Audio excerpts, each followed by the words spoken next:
Mark. It is really lovely to be with all of you here tonight. I want to begin with some framing of the topic. The topic tonight is something called Lifnei Iver, which literally means before the blind.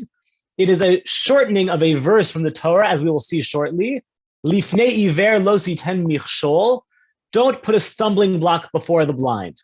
I'm going to ruin a little bit of the ending right now, or not even the ending, but something we're going to get to in a moment, by telling you that this law of Lifnei Iver gets understood as being a prohibition on aiding others in transgression. And one place where this often comes up is in discussions about Shabbat law and Shabbat practices in communities that have different practices around the observance of Shabbos. So for example, a common question that comes up in observant communities is, may you invite someone to your Friday night dinner, your Shabbos dinner, if you know that they're going to drive to your home on Shabbos? Now, there are a lot of assumptions that get made in that question, right? And the biggest one is the assumption that it is prohibited to drive on the Sabbath. I am assuming, I don't know, there are so many of you in this room, and I don't know most of you. I'm going to assume we're in a diverse Zoom room with different assumptions about what is allowed on the Sabbath and what is not. And that is okay, right? We don't need to have the same assumptions about what is okay for us to think through this topic of what it means to aid others in transgression.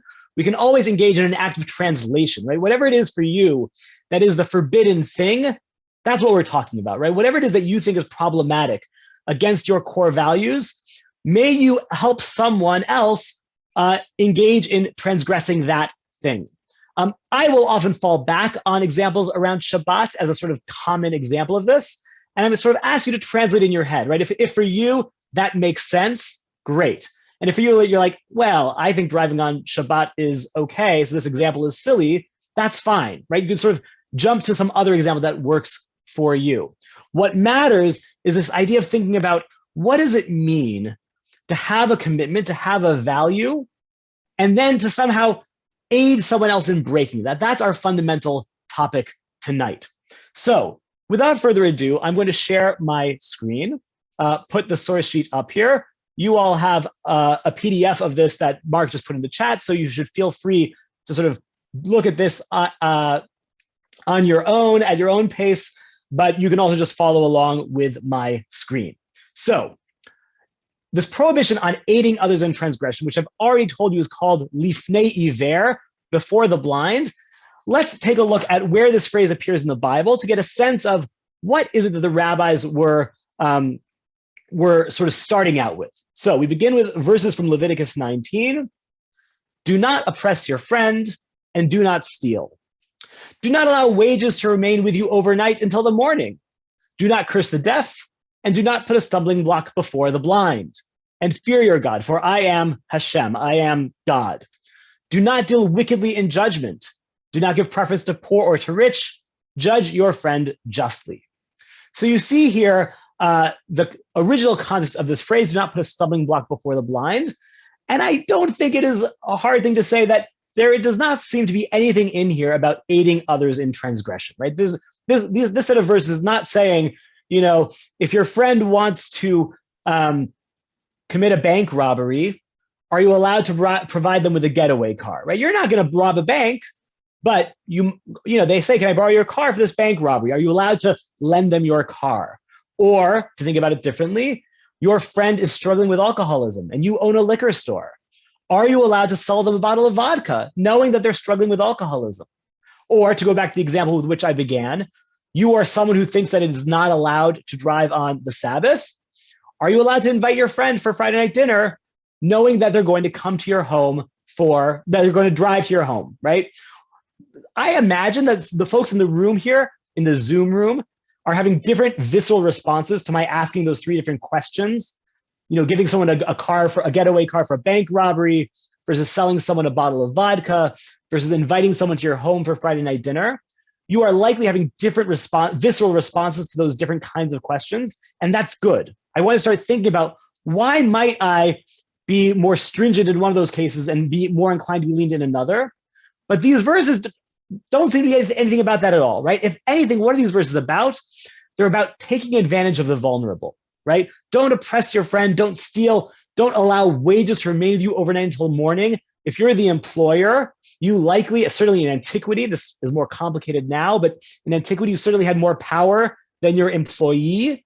And so all of these are about taking advantage of the vulnerable, putting a stumbling block before the blind, which presumably is not meant to be literal, right? Of course, you're not allowed to put something in front of a blind person causing them to trip, but metaphorically, we can expand this. Don't take advantage of someone's vulnerability, right? And that's what this verse seems to be about. And we should keep that in mind as we go through these sources, right? That the biblical context is about taking advantage of the vulnerable. And there's something here. When I aid you in transgression, there's some valence of taking advantage of your vulnerability, right? Why are you robbing a bank? There's something about you that you've been misled into thinking that's okay. And I'm taking advantage of that by lending you the car. Or your alcoholism, right, that you're struggling with. That's a vulnerability. And I'm taking advantage of you when I make money off of you by selling you that bottle of vodka. Or to take probably the most loaded and provocative example, if I am a Sabbath observer who thinks that it's fundamentally wrong to break the Sabbath, and I think that driving is a violation of that, well, there's some vulnerability, right? And already you can sort of hear there's a sort of going to be a tension between, on the one hand, wanting to care for you and not take advantage of vulnerability. And there's a way in which there's also going to be the danger of condescension, right? Who am I to tell you that you're vulnerable, right? Maybe you know full well what you're doing when you rob a bank, when you buy that bottle of vodka, when you drive to my home on Shabbat. So I want to sort of air these sort of concerns already right at the outset. On the one hand, a sort of understandable concern with not wanting people to take advantage of the vulnerable. And on the other hand, the fear of condescension. Who am I to decide that you are vulnerable, that you don't know better? But these verses don't say anything about aiding others in transgression. For that, we need to turn to the Talmud's interpretation of these verses. So I'm going to scroll down now to page 2. This is a passage from Tractate Avodah Zarah of the Talmud. Tractate Avodah Zarah deals with the laws of idolatry, and specifically, how do I live in a world that is full of idolatry, right? Most of us don't live in such worlds nowadays, but the rabbis living in the land of Israel and Babylonia in the 3rd through 7th centuries, they were living in a world that was dominated by what they viewed as idolatry. And so this passage, I'm going to say at the outset, the beginning of this is going to be difficult, right? And you don't need to get every detail for our purposes, right? So I'm going to try to highlight the parts that are essential for us. So you don't get all the details, don't worry about it. The Talmudic passage begins with a quote from the Mishnah, which is a foundational text of Rabbinic Judaism, a 3rd century CE text. That is the quote right here. So the Mishnah says, for 3 days before the festivals of idolaters, it is forbidden to do business with them. That is to say, if you live with a bunch of Zeus worshipers and January 19th is a big holiday in honor of Zeus, let's say, well, starting today, 3 days in advance of that, you are not allowed to engage in business with Zeus worshipers, right? And the Mishnah, which is typical for the Mishnah, doesn't say why. It just says you're not allowed, okay? So you're not allowed to engage in business with idolaters for 3 days before their festivals. I should also say there is a lot here we could talk about in terms of religious pluralism and attitudes towards the other. We'll get into that a little bit, but we're going to ignore the sort of the potentially morally problematic aspects of saying they are so wrong that you can't do anything with them, and just take that for granted, because what we're really going to be focusing on is what comes up in a bit. Okay, so for 3 days before their festivals, you may not engage in business with them. The Talmud does here what the Talmud always does. It says the Mishnah gave me a law, but it didn't give me a reason, and I want to figure out what the reason is. So now we're on the second paragraph here. The rabbis in Babylonia asked, why are you not allowed to do this? Is it because of enriching them, right? That, whenever you engage in business, why do you do it? You're trying to make a profit. So if the Gentile is engaging in business with me, they're trying to make a profit, and somehow they do. And maybe that's problematic for the 3 days before their festival. Exactly why that would be is unclear, to be quite honest with you, but it's okay because it's not going to be our focus. But that's the first possibility. Maybe you're not allowed to enrich them before their festivals. Or perhaps another option, another possible reason why you're not allowed to engage in business with idolaters for 3 days before their festivals, maybe it's because of the verse that we just read, do not put a stumbling block before the blind. Now, this should be unclear at this point, right? What on earth does it mean that if I engage in business with an idolater during the 3 days before their festival, that I'm somehow putting a stumbling block before the blind? the Talmud here does not really give us enough detail to understand what they mean. The next couple paragraphs will make it clear, but to save you the suspense, I'll explain it now. Their understanding, as I've already said, don't put a stumbling block before the blind, as a prohibition on helping others transgress. And they're assuming that the business we're talking about is the buying and selling of animals. So if I were to sell an animal to Joe Zeus worshiper, right, during the 3 days before his Idolaters festival, in antiquity, how did people observe their religions? They make sacrifices. And so if I sell an animal to Joe Zeus worshiper on January 16th, and he's got a big festival on January 19th, well, he's probably buying that animal in order to offer it as a sacrifice to Zeus.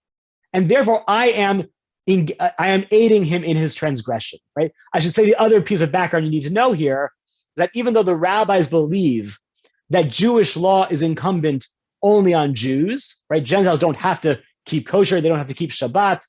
Even though that is the rabbinic view of the world, they believe there are 7 laws that everyone, Jew and Gentile alike, have to observe, and one of them is no idolatry. So even though these folks we're talking about are not Jews, from the rabbi's point of view, they are not allowed to engage in idolatry, and therefore when I sell an animal to Joe Zeus worshiper 3 days before his festival, I am likely aiding him in a transgression. That is the performance of idolatry. Okay, so that's the part we're going to be focusing on. But so the Talmud now comes along and says, what do I care? Right? What do I care what the reason is? If you tell me that something's forbidden, okay, it's forbidden. Doesn't matter why. I'm not allowed to do it. So I want to know, what's the practical distinction? What's the case where it matters why I'm not allowed to engage in business for 3 days before the Idolaters festival? And they come up with the following. The case where they have another animal. If Joe, Zeus worshiper, already has a cow, I'm allowed to sell him a cow, right? If it's about Lifnei Iver, because he already has a cow, right? Joe Zeus worshiper is gonna offer his cow to Zeus, whether I sell him an animal or not, right? If you say it's on account of, they're gonna play that out now. If you say it's on account of enriching, then you're still enriching them, right? Doesn't matter how many cows you have. The more cows you buy on the market, the more you are engaging in profit making, right? But if you say it's about don't put a stumbling block before the blind, then they already have an animal, right? I'm not aiding them in their transgression. They were going to transgress by offering an animal on an altar to Zeus either way.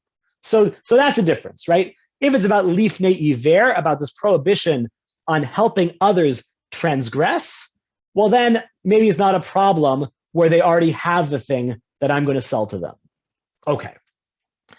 But the Talmud, as is the Talmud's way, is going to challenge this, going to object to this. Wait a minute, it says. In a case where they already have an animal, do you not transgress? Don't put a stumbling block before the blind? In other words, the Talmud is saying right now, even if Joe Zeus worshiper already has a cow, I've got a text I'm about to cite that seems to suggest that I'm still not allowed to sell him another cow, even though he already has one, right? What does that text say? Did we not learn in a Baraita, that is to say a text from the same time period as the Mishnah, from the 3rd century CE, early 3rd century CE, said Rabbi Nathan, from where do we know that one may not pass to a Nazirite a cup of wine or a limb from a living animal to a non-Jew? We need to pause here and give some background. So according to the Torah, there's this thing called a Nazirite vow. You can take a vow to be a Nazirite, and as a result of that, several prohibitions fall down on you, one of which is you're not allowed to have wine. Okay, if I take a Nazirite vow, I'm not allowed to drink wine. Likewise, I mentioned these 7 laws that the rabbis think are incumbent on all people, Jew and Gentile alike. And another one of them, we already talked about idolatry as one of them. Another one of them is a prohibition on eating a limb from a living animal, right? So even though Gentiles, according to the rabbis, are not obligated to keep kosher, they are obligated not to eat a limb that was taken from a living animal. This is not our main point, but there's actually a kind of potential allusion to this in the book of Acts in the New Testament, where the disciples of Jesus the apostles are deciding whether Jewish law applies to Gentile followers of Jesus or not, and they decide that it's not, but they're still not allowed to eat strangled animals, which seems to be a kind of allusion to this idea of not eating a limb from a living animal. So these are things that are prohibited to Nazarites, Jews who take this vow, and to all people, including non-Jews, right? A limb from a living animal. So how do I know that I'm not allowed to pass a glass of wine to a Jew, for example, who has taken a Nazarite vow? Scripture teaches, do not put a stumbling block before the blind. And this is the earliest text we have that explicitly states that verse, don't put a stumbling block before the blind, means don't help other people transgress. If I'm happy to be looking, I apologize, I don't know you, Bonnie Kirsch, you happen to be the top picture on my screen, so I'm going to pick you as my example, right? If Bonnie Kirsch has taken a Nazarite vow, I'm not allowed to pass her a glass of wine, right? Even though I'm not doing the transgression, right? She's the one who took the Nazarite vow. She's the one who's not allowed to drink wine. But by my passing it to her, I violate a different prohibition, not the Nazarite vow prohibition, but the prohibition of don't put a stumbling block before the blind. And this text does not make any distinctions. It doesn't say, you know what, if Bonnie has a full liquor cabinet full of wine, then I'm allowed to do it. I'm allowed to pass it to her. It doesn't say that. It seems to imply that whether or not Bonnie already has wine, I'm not allowed to pass her the wine. So the Talmud says that out. Here, where if you don't give it to them, they will take it themselves. One still transgresses. Don't put a stumbling block before the blind. In other words, at this point, we're saying it seems like, go back to the example of the person struggling with alcoholism, and you own a liquor store and you're trying to decide whether it's ethical for you to sell them a bottle of vodka or not. Well, this text makes it seem like even if they have 12 bottles of vodka at home, you're still not allowed to sell it to them, right? You think it's wrong that they should drink this vodka. You're still not allowed to sell it to them, even though they've got 12 bottles at home. No distinction, right? Whereas we said before, well, maybe if they already have it at home, then you would be allowed. So we've got to resolve that problem. And this is going to be the most important piece of this for going forward. What is the case we're talking about? Where they're standing on two sides of the river, right? If we're on two opposite sides of the river, so Bonnie is my example of a Nazarite, right? If Bonnie is on one side of the river and she says, hey, Micha'el, could you pass me that glass of wine? And I'm on the other side, I've got to say, I'm sorry, Bonnie, not going to pass you the glass of wine. You're a Nazarite. You're not allowed to drink it. I'm not getting involved in your transgression. But by implication, if we're on the same side of the river, then if Bonnie says, hey, Micha'el, could you pass me a glass of wine?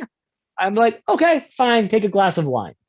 Now, it is very unclear at this point why the two sides of the river is relevant. What does it mean? Why are we going to be more stringent when we're on two sides of the river, two opposite sides of the river, than we are in the case where we're on the same side of the river? That's not yet clear.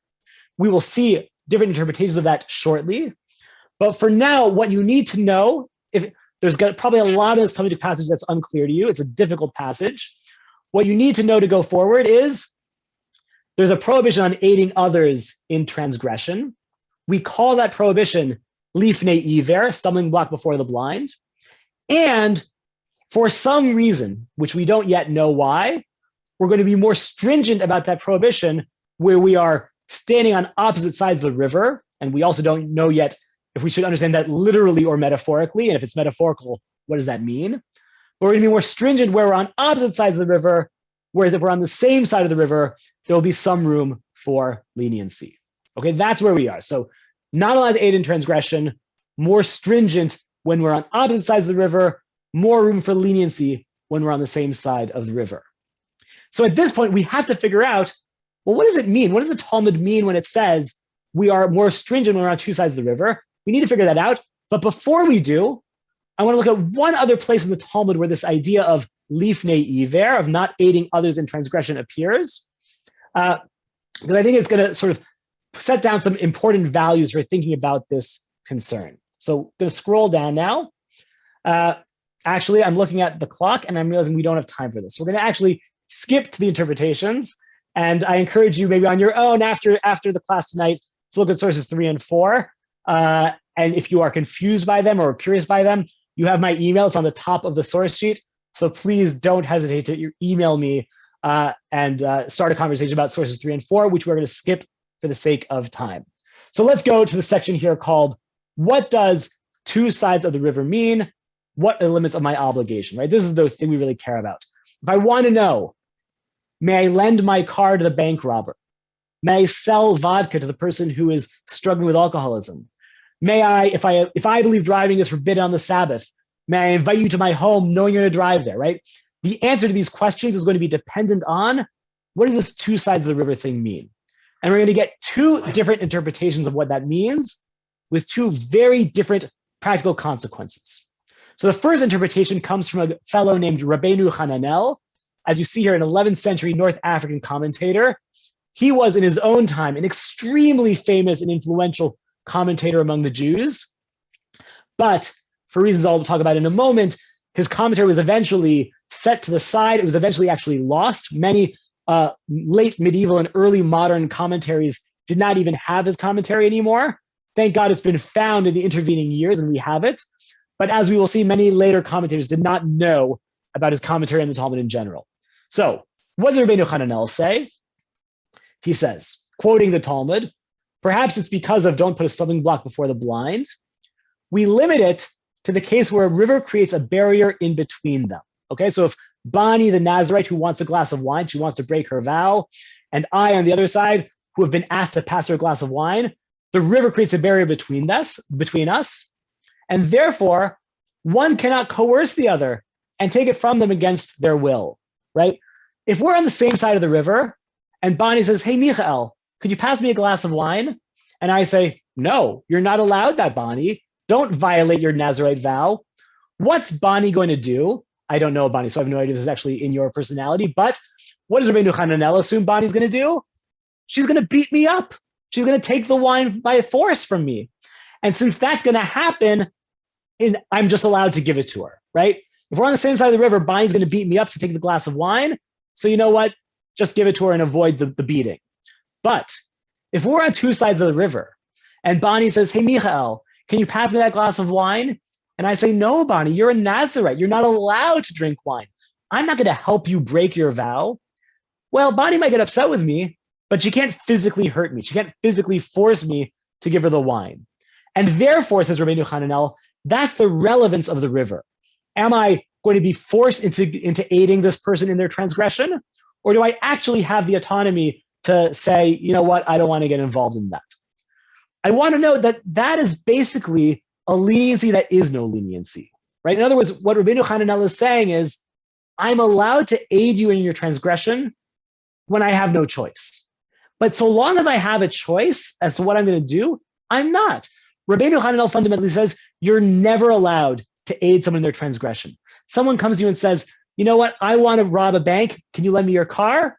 It doesn't matter what. You're not allowed to give them your car. Your friend's struggling with alcoholism. Can you sell me a bottle of vodka? Doesn't matter what. You're not allowed to sell them a bottle of vodka. So that's Rabbeinu Hananel's position. It is a hard line position that makes basically no exception for when you're allowed to say, you know what, let me make a buck off of my friend's transgression. No, you cannot do that for Rabbeinu Hananel. Okay, that is Rabbeinu Hananel's position. The better known position is that of Rashi. Rashi, who is also a 11th century commentator, unlike Rabbeinu Hananel, who is from North Africa, Rashi was from France, from what is modern day France. And Rashi's commentary, like Rabbeinu Hananel's, was a huge, huge deal already in its time. Unlike Rabbeinu Hananel's, it remained a big deal. It was a bestseller, and it basically put Rabbeinu Hananel's commentary out of business. That's part of why his commentary, Rabbeinu Hananel's commentary, got lost. Rashi is found on all printed editions of the Talmud nowadays. So what does Rashi say? How does he understand two sides of the river? As we will see, very differently from Rabbeinu Hananel. Right? Rabbeinu Hananel says, you may only help someone transgress when you've got no choice. But otherwise, you're not allowed to get involved in their transgression. Rashi reads the metaphor of two sides of the river very differently. Where they're standing on two sides of the river, the Gentile on this side and the Jew on this side, such that if one doesn't give it to them, they will not be able to take. And the English here is a little bit ambiguous. The Hebrew is clearer. What Rashi is saying is not that Bani is going to physically force me to take the wine, but rather imagine the difference between the following two scenarios. On the one hand, I'm at a cocktail party with lots of glasses of wine, right? There are all these waiters with the little, table things that they hold on their hand with glasses of wine. They're passing it around. And the cocktail party is happening on the side of a river, and Bonnie the Nazarite is hanging out on the other side of the river, and Bonnie says, "Hey, Micha'el, could you pass me a glass of wine?" I say, "No, we're on two sides of the river." What would be the scenario, though, if Bonnie were on the same side of the river at the cocktail party, right? In that scenario, Bonnie says, "Hey, Micha'el, can you pass me a glass of wine?" And I get all self-righteous and condescending and say, "No, Bonnie, you're a Nazarite. I'm not going to help you transgress." Well, what's Bonnie going to do? She's going to go to the waiter and take her own glass of wine, right? That is to say, Bonnie can get the wine without my help. She doesn't need me. Maybe it's a little easier. Maybe it's like social. We're trying to like make conversation. But if I don't give her the glass of wine, she's still going to get the glass of wine and drink it. That is to say, she's going to violate the law with or without me. My participation has no effect on whether the law is violated, right? So for Rashi, in that scenario, I'm allowed to get involved, right? If now I apologize for picking on people I don't know, but Neil Eisenberg, you happen to be just underneath Bonnie in my screen, so I'm going to pick on you now. Neil comes to me and says, "Hey, Micha'el, I'm robbing a bank. You know, my car, it's very fast, it's very good, it's a little ugly. I'd rather use your nicer car to rob the bank. Could I borrow your car?" According to Rashi, since Neil's going to rob the bank anyway, and he's got just as good a getaway car, whether or not I give him my car, I'm actually allowed to say, "You know what, Neil, fine, take my Ferrari to rob the bank as opposed to your equally fast but not as nice looking car," right? Or whatever it may be, right? The only scenario in which I'm not allowed to help Neil rob a bank is the scenario in which my participation makes Neil's transgression possible, right? If Neil can't do it without my help, then I'm not allowed to help. But if he can do it without my help, then why not, right? You know, if Neil's going to rent a car from me or rent a car from the person down the street, well, then may as well rent it from me. Well, I may as well make the money off the transaction. He's going to rob a bank with a rented car anyway, either way. Can folks sort of nod their heads yes or shake them no if you're sort of understanding where we are with this? I can only see some of you at a time. It's looking like we're getting some nods. Okay. So this is a big difference between Rashi and Rabbeinu Hananel, right? For Rashi, as long as I'm not making the transgression happen, as long as the transgression would happen without me, I can do it. I can get it, not do. I can't do the transgression, but I can be involved in it. I can help you, right? If we live in a place where there are 20 liquor stores and you struggling with your alcoholism come to me and say, "Hey, Micha'el, can I buy a bottle of vodka?" According to Rashi, no problem. Because if I don't sell it to you, you're just going to buy it from the next liquor store anyway. So I may as well make my money off of you. According to Rabbeinu Hananel, so long as I'm not worried that you're going to beat me up and take the vodka from me by force, I'm not allowed. And I think this is a really important debate to think about what's motivating this debate. What fundamentally are Rashi and Rabbeinu Hananel saying that's different, that leads them to these different conclusions about whether I may get involved in someone else's transgression, right? Rashi is kind of straightforward. Rashi cares about, are bad things happening in the world or not? And if I am causing more bad things to happen, well, then I'm a sinner. I'm transgressing. But if I'm just involved in a transgression that's going to happen anyway, well, then there's no problem in that. You might think of this as, think about sort of boycott culture, right? There's a company out there doing something that you think is awful. Whatever, I'm sure the folks in the room have different opinions about what companies might do that's awful. But whatever it is that you think is awful, you might say, "Should I boycott the company?" And Rashi would say to you, "You know what? That company is making billions of dollars a year. They're doing that awful thing. Whether they make $5 off of you or not, you're not making that transgression possible by buying from them. So there's no point in boycotting. You're not causing transgression to occur. So go ahead and buy those products from that problematic company." That's fundamentally Rashi's position. As long as you're not causing the bad thing to happen, you're okay. Rabbeinu Hananel is less clear, but I think the only way we can understand him is as saying it's deeper than that, right? It's not just about, are you causing transgression to occur, but are you getting involved in transgression, right? Because when you do, you start to think about yourself and the transgression differently, right? If I get involved in the transgression, if I have sold vodka to my friend struggling with alcoholism, well, I think about myself and alcoholism differently. If I give the getaway car to Neil to rob a bank, I didn't cause that bank to get robbed. It was going to get robbed anyway. but I now look at myself differently, and I now look at robbery differently. Maybe I take it less seriously than I would have otherwise. So Rabbeinu Hananel, I think, would say, that company doing those awful things that you think are really problematic, I don't care if your boycott has no practical effect. Of course, your boycott's not actually going to cause, it's not going to cause this company to stop doing whatever it is that you think is problematic. But you are going to be a problematic person if you get involved, if you support that company. So for those of you in this room, I imagine some of you are big boycotters and are like, that company's problematic, I'm not going to buy stuff from them. You're Rabbeinu Hananel Jews. And those of you who are like, that company's doing problematic things, but my choice to purchase or not purchase doesn't matter, you're Rashi Jews, right? Whichever side of this you're on, if you're a big boycotter or you think boycotts are stupid, either way, you've got a big name in the tradition who's supporting you. But if you're someone more supportive of those kinds of boycotts, you're more in Rabbeinu Hananel's mode. You don't want to get involved, even if your action has no practical consequence. Whereas if you are saying, no, I'm not going to just make a gesture, well, then you're a Rashi Jew. Folks see the difference between these 2 points of view? Again, just nod your head or shake it no vigorously, whichever one. Okay. So I want to sort of pull out from this for Rabbeinu Hananel, right? What really matters is your values and your commitments. And you need to live a life that is at one with your values and your commitments, right? And even if you're not actually making the world a worse place through your actions, anything you do that sort of compromises on your values and commitments, that's a problem. That's Rabbeinu Hananel's vision of the world. Okay, so now we can turn to sort of the codification of these views and see what happens to this debate in modernity. And by modernity, I mean early modernity, the 16 and 1700s. Because what we're going to see is that modernity really sort of complicates a lot of these questions. So scrolling down, for those of you following on your own, we're now on page 5. We're looking at the Shulchan Aruch, which many of you have heard of before. The Shulchan Aruch, which you will often hear described as the canonical code of Jewish law. That is a bit of an overstatement. There are definitely many Jews, many Jews who don't think of the Shulchan Aruch as the canonical code of law. But what is important about the Shulchan Aruch is that it is a dual-authored text. This is a code of law that was written originally by Rav Yosef Karo, who comes from the Sephardi world, from Spain, North Africa, Asia Minor, and he ended his life in the land of Israel.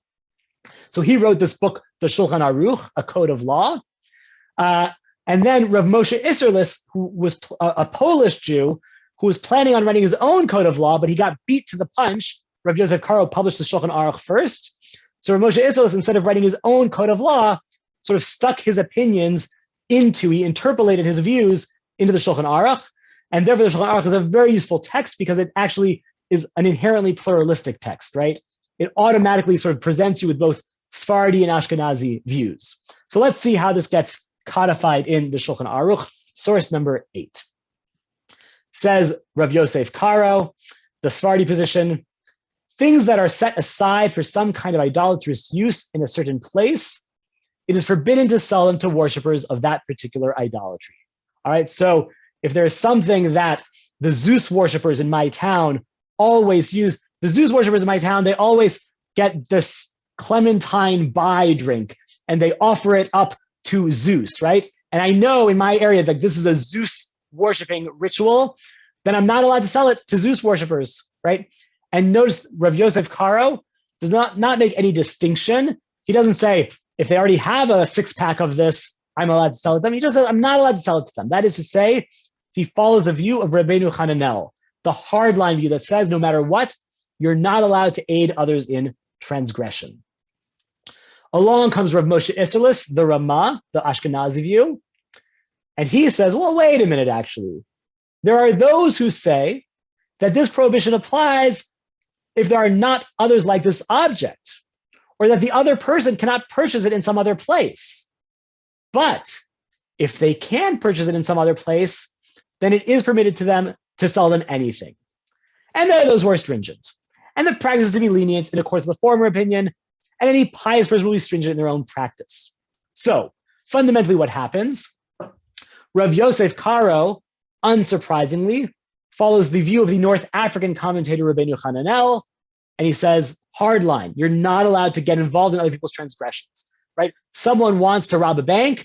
They're going to rob it with or without my help. Doesn't matter. I'm not allowed to help them. I'm not allowed to rent a car to them as a getaway car, right? The Ramah, also unsurprisingly, follows the Ashkenazi Rashi view and says, well, actually, you know what? If they're going to do it anyway, then maybe there's no prohibition. He has this little rider, if you're really pious, of course you want to avoid that, right? But for most of us, it makes sense. It's totally fine just to if you're not enabling the action, you're good to go. So Rav Yosef Karo says, like Rabbi Hananel, you may never get involved. The Ramah, Rav Moshe Isserlis, says like Rashi, what really matters is I'm not allowed to bring transgression into the world, but if that problematic act is going to happen anyway, no problem. Okay, so that's not so surprising. There's not much that's added there, but this is the sort of jumping off point for early modern and more recent modern commentators sort of engage with this question. So let's see what happens in the modern period. The first commentary we're looking at is the commentary of the Shach, one of the most important commentators on the Shulchan Aruch. He lives in 17th century Lithuania. And as you see in the sort of bracketed comment here, he's commenting on the Ramah's lenient view, right? So what does the Shach say about the Ramah's lenient view? He, Rav Moshe Isserlis, the lenient Ashkenazi view, he holds the opinion that when we say in the Talmud regarding a Nazirite that it's forbidden to extend them a cup of wine, specifically in a case where they're sitting on two sides of the river, right? In other words, he's just summarizing, right? He doesn't assume that you've done what we've done, which is see all the background to the Shulchan Aruch. And so he's summarizing the background, right? As long as, right, we're lenient because if you can do it on your own, then I'm allowed to get involved. And he summarizes the other view. Some are stringent, holding that there's still a rabbinic prohibition in such a case, right? Even if Bonnie can get the wine without me, or Neil can get the car without me, even so, it's still going to be forbidden, right? Those are two views. And says the Shach, all of this is according to the position of the Ramah, right? It's the Ramah who thinks there's a debate, says the Shach. Now, let me sort of preface what's about to happen, because what's about to happen is a radical rereading of everything we've seen until now, right? What he's about to say cannot be historically true, right? But it doesn't matter for our purposes, because we're not really interested in historical truth. We're interested in figuring out what are the values that motivate different positions, different conclusions you might come to. And here the Shach is going to be very helpful. So the Shach says that idea that there's a debate, that's actually just what the Ramah thought. However, in my humble opinion, and I'm telling you this now, whenever you see a rabbinic commentator say in Hebrew, Lefi anius daiti, in my humble opinion, they're about to say something that is not humble at all. They're about to say something that is very radical. The phrase, in my humble opinion, in rabbinic texts, always prefaces a radical rereading of what's come before. So what does the Shach humbly / radically say? There's no debate. Remember, he didn't know about Rabbeinu Hananel. Rabbeinu Hananel's commentary had been lost, so he doesn't have to deal with that, right? He says, this whole notion, there's a stringent view that you can never get involved in transgression, and a lenient view that says you can get involved so long as you're not enabling the transgression. That's a misunderstanding. Everyone agrees with a lenient view. In the first chapter of Avodah Zarah, that first Talmudic text that we began with, everyone agrees the lenient view that regarding an idolater, by which he means a non-Jew, or a heretic, it's permitted, right? If I'm dealing, right, now this is already a radical interpretation, right? We've been talking about Jews and Gentiles until now, right? These laws of Lifnei Iver, of not getting involved in others' transgressions, apply whether it's a Jew or a Gentile who's about to transgress. But the Shach comes along and says, no. We're lenient where the person who's about to transgress is either a non-Jew or a Jewish heretic. In that case, you're allowed to get involved if you're not enabling, right? If the prohibition is going to be violated with or without your help, you're allowed to help. However, the commentators who elsewhere in the Talmud, the first chapter of Tractate Shabbat, said that you're actually not allowed to get involved even where they can do it on their own. They were talking about a Jew whom you were obligated to separate from sin. So what's the big radical rereading of the Shach? And again, this historically can't be right, because we see the Rabbeinu Hananel was applied across the board. But what the Shach says is that you're allowed to aid someone in transgression where you're not enabling it, and they are a Gentile, let's say. I'm going to leave aside the heretic for a moment because that's actually a more complicated piece, but where they're a Gentile. But if they're a Jew, then even if they're going to violate it without my help, I'm not allowed to get involved. So I actually don't know that everyone in this room is Jewish. It's totally possible that some of you are not Jewish. I'm going to assume, for the sake of my example, that Bonnie and Neil are both Jewish. Actually, no, let's make it a better example. I'm going to assume that Bonnie is Jewish and that Neil's not Jewish, with, apologies if those are inaccurate descriptions of who you are. So since Bonnie is Jewish, according to the Shach, if Bonnie says, hey, Micha'el, can you pass me the glass of wine?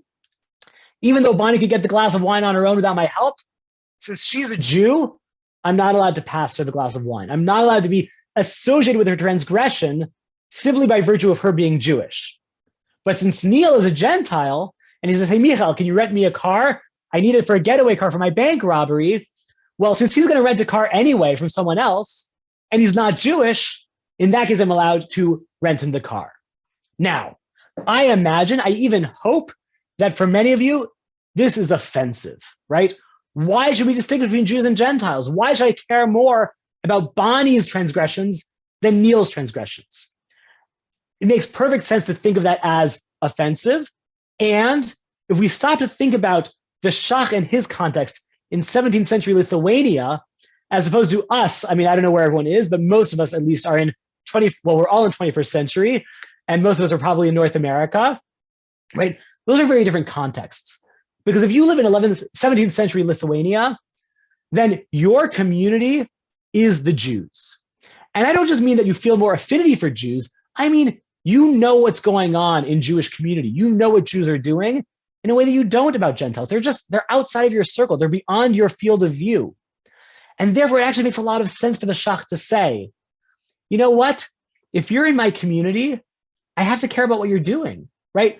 Both because I care more about you, right? There is this sense of peoplehood that I do think, for me at least, resonates even in 21st century North America, but also because I'm aware of it, right? What Bonnie does in my Jewish community, I hear about, and it affects me more.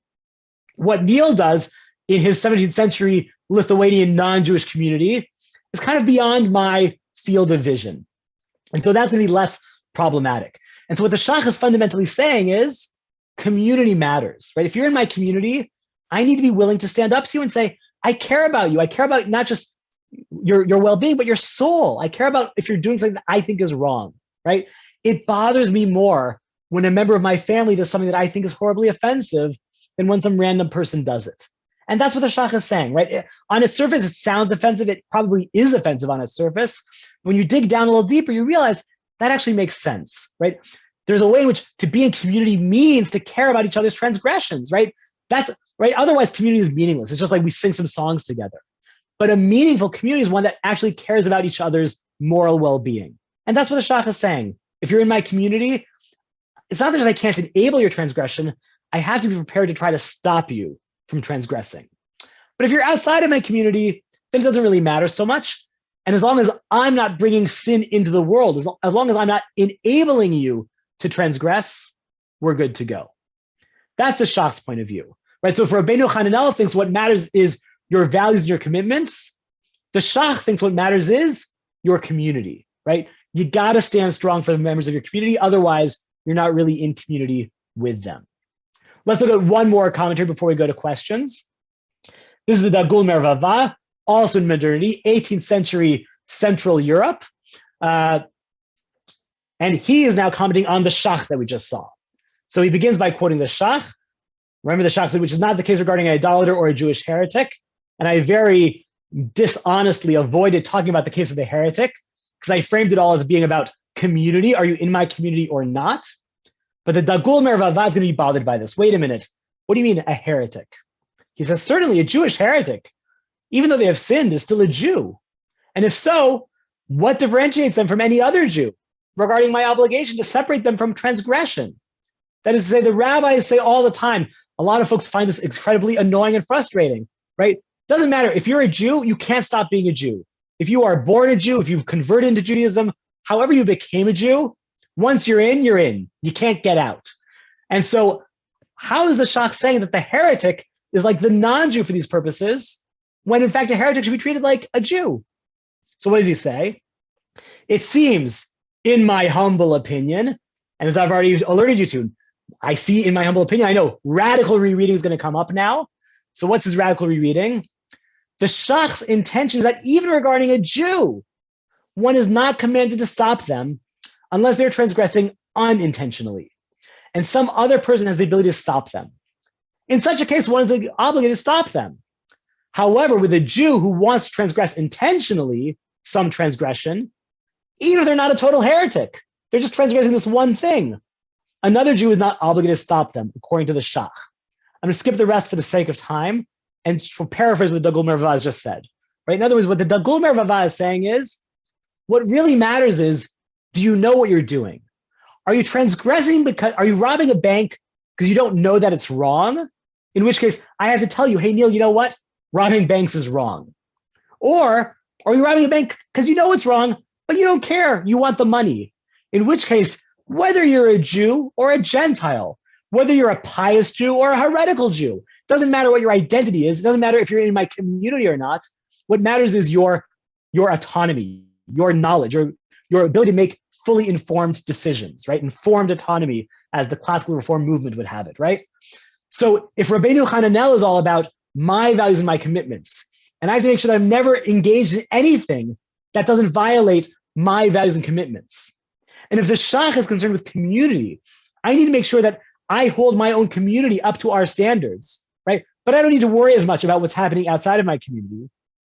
The Dow Meir is focused on a third axis of concern, which is the axis of informed autonomy, right? I need to make sure that people aren't doing bad things unintentionally. I need to make sure, but once I know that they're doing it with full knowledge of the law, at that point, it's out of my hands. I can't stop you. And if you think about modernity and how modernity develops, right, and how we move from being in these very cloistered, enclosed Jewish communities to having the option of moving out into the broader world, right, assimilating, being part of the broader culture, the Dow Meir makes a lot of sense, right? Of course, now I'm more aware of the fact that I can't control other Jews just by virtue of their being Jewish. And therefore, that notion of community sort of becomes less important. And the notion of autonomy becomes much more important.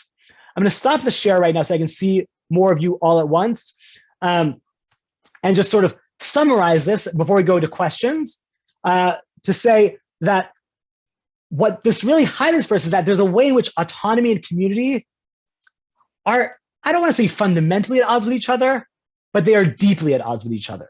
That is to say, to be part of a community means I, to some extent, cede some of my autonomy. And I say, you know what? Look at the top row of my screen. Cliff and Howard and Phyllis and Anita, as members of my community, have a right and an obligation to say, hey, Micha'el, we think you're not acting right. We think you need to hold yourself to a higher standard. That's what it means to be in community. And to be in modernity means to recognize Micha'el has autonomy, and maybe Cliff and Howard and Phyllis and Anita need to butt out and say, you know what? Micha'el, you do what you do. We wouldn't do that, but you do that. I think that fundamental tension is one that can't be resolved, right? If you came here tonight hoping for an answer to when should you get involved in someone else's transgression and when should you not, disappointment, I'm not going to give you an answer to that question. But what I do hope these sources help you see is the sort of the cost-benefit analysis that you have to think about, right? To what extent does my ignoring Neil or Bonnie's transgression mean that I'm weakening the bounds of our community? And to what extent does my getting involved in their business or saying, hey, Bonnie, hey, Neil, you shouldn't be doing that, to what extent does that weaken my sense of their autonomy and create a world in which we're all condescending? Those are the sort of factors that these sources are raising for us. I can't think of anything more real in the year 2022, just as it was in the 17th and 18th centuries for the Shach and the Dow Meir. So thank you for sitting with me through this sort of journey from the Bible to the 18th century. There's actually a 20th century source that we're not going to get to for the sake of time. Just take a look at it on your own. And we will now open, the chat is already open for your questions.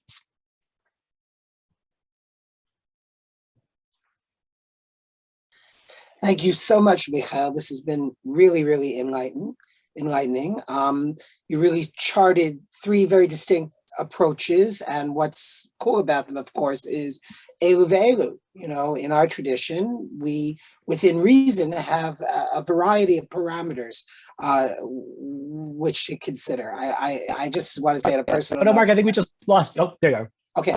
I just want to say on a personal note that I was very glad to hear you say what it means when you say be'anius dati. In my humble opinion, I was also told that whenever Maimonides, the Rambam, says aval nireli, but it seems to me, right? These are the three most dangerous words in halachas. So somebody asked a question of Maris Ayin. So would you, Louise and Chuck, would you explain what Maris Ayin is and how it possibly fits in here? Great. I really appreciate that question. Maris Ayin, the notion of you're not allowed to do something because it looks like you're violating something, even if you're not. Right. A classic example of this in medieval codes is eating a dish of meat with almond milk. Right. And some authorities say you have to make sure that there are almonds in the almond milk so that people know you're not mixing milk and meat. Right. And actually, that question is right on topic here, because the laws of Maris Ayin, of when you may not do something because it looks wrong, even though it's not wrong. There's actually an interesting parallel here to what we've been talking about in terms of enabling, in terms of community, in terms of autonomy, because the sources around that law also contradict each other, and the medievals and moderns have to try to find ways to explain those contradictions.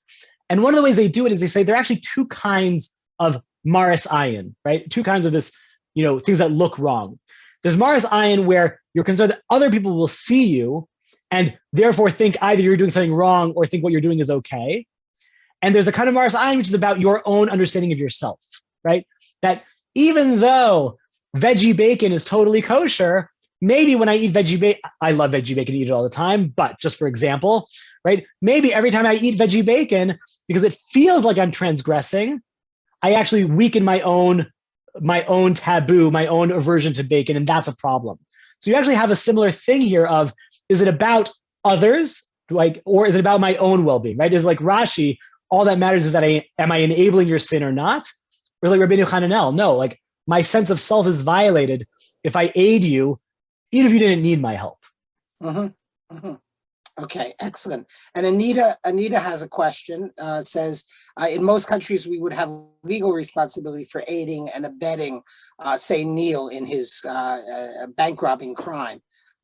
This doesn't seem to be an issue for the commentators. What's the interface between current law of the land, so to speak, and their consciousness of such or not? In other words, I think the question is, what was there a similar law of the land, so to speak, in the Middle Ages, and how was that negotiated? Great. Yeah. So I think in some ways the most interesting comparison here is between rabbinic law and contemporary law, right? And I actually don't know. I'm curious. There may be lawyers and judges in the room. I mean, we've got 111 people in a Jewish setting, so I'm going to guess that we have at least some lawyers and/or judges in the Zoom room. And I don't know if law, either de facto or de jure, in American law distinguishes between, I rented the car to Neil and he could have rented it from someone else anyway, versus I rented the car to Neil and that was the only place Neil could have rented. Right.